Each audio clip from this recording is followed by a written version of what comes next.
merasionalkan pilihan ini, saya melihatnya Partai Nasdem itu adalah platformnya dan perjuangannya sama dengan saya. Contohnya lagi lebih konkretnya lagi, salah satu menteri dari Partai Nasdem itu Ibu Siti Nurbaya. Siti Nurbaya, Menteri Hutan dan Lingkungan. IA sejak periode pertama sampai sekarang konsen dan komit untuk Riau, dia bicara hutan dan lahan. Disitulah di satu platform itu, maka saya tidak salah pilih Nasdem untuk instrumen politik saya ke depan. Nah, mengapa saya meninggalkan DPD? Arah kerja parlemen itu kan perwakilan rakyat. Saya selalu mengatakan, bicara. Parlemen itu bicara. Tapi setelah saya simak lagi, di abad 20 bisa mengatakan parlemen itu bicara. Tapi di abad 21, parlemen itu adalah kerja.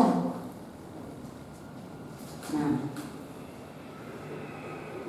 menjadi parlemen yang bekerja mendorong tanggung jawab yang lebih besar tentunya. Tanggung jawab yang lebih besar atas amanah sebagai wakil daerah memperjuangkan, ya, kalau birokrasi bahasanya melayani. Kalau seorang anggota dewan wakil dari masyarakat bahasanya adalah memperjuangkan. Nah, memperjuangkan daerah dan masyarakatnya, masyarakat dan daerahnya nggak bisa lagi hanya sekedar bicara, tapi harus bekerja. Mari kita simak dengan konstitusi kita. Ruang kerja yang diamanahkan oleh konstitusi untuk DPD RI tidak seluas dan setuntas DPR. Fungsi peran legislasi sama. Fungsi tugas untuk memberi pertimbangan sama. Satu yang tidak sama antara DPD dan DPR, yaitu di pasal 20 Undang-Undang Dasar. Hak untuk legis itu ada di DPR. Memutus, idealnya seorang pejabat, idealnya kita semua punya kewenangan. Jurnalis, idealnya dia merah, dia meliput, dia susun, terbit. Tapi kalau dipangkas untuk tidak merasakan, itulah yang saya rasakan. Dia tidak bisa memperjuangkan tulisan itu tereksekusi, terbit.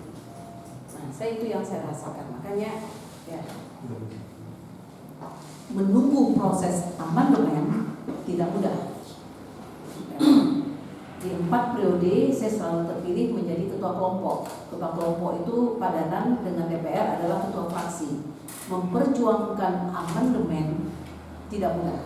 Karena apa? Di Undang-Undang Dasar saja menegaskan di pasal 37-nya untuk usul amandemen saja, usul harus 1/3 jumlah anggota MPR. Untuk memutuskan harus 2/3 jumlah anggota MPR. Sementara di pasal sebelumnya ditegaskan lagi, anggota DPD tidak boleh lebih dari 1/3 anggota DPR. Itu nak mencapai angka 23 itu. Tapi sudah, ini kan konstitusi yang berjalan. Dan kemarin periode pertama, periode keempat itu pilihan. Kesimpulan saya untuk tentang ini, mengapa saya harus pindah? Ya, saya tidak menyesali 4 periode berada di DPD karena saya sudah kerja maksimum. Tapi saya punya kesimpulan yang satu, bahwa seluruh kebijakan yang lahir di Republik ini yang dituangkan oleh konstitusi sampai ke bawah itu adalah kompromi politik. Hanya menjadi masalahnya untuk duduk menjadi agen kompromi itu tentu dilihat pula porsinya. Saat memutus, saya tak masuk dalam porsi itu. Saat pertimbangan debat untuk argumentasi kita bisa masuk. Nah, Jadi sampai kapanpun kompromi ini nggak bisa tercapai kalau tidak ada kekuatan partai. Saya selesaikan sampai di sini. Jadi maka saya harus berpartai untuk lebih eksis. Karena apa? Tujuan saya selesai dalam satu tangan sebuah kewenangan. Selesai sampai di mana? Selesai sampai di eksekusi. Saya tidak pernah bisa mencapai eksekusi itu.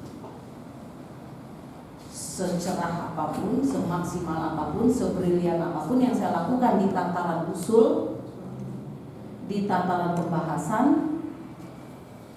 dan atau di tataran pertimbangan, saya tidak bisa masuk di ya, itulah selain pandang mengapa akhirnya saya harus memilih ke partai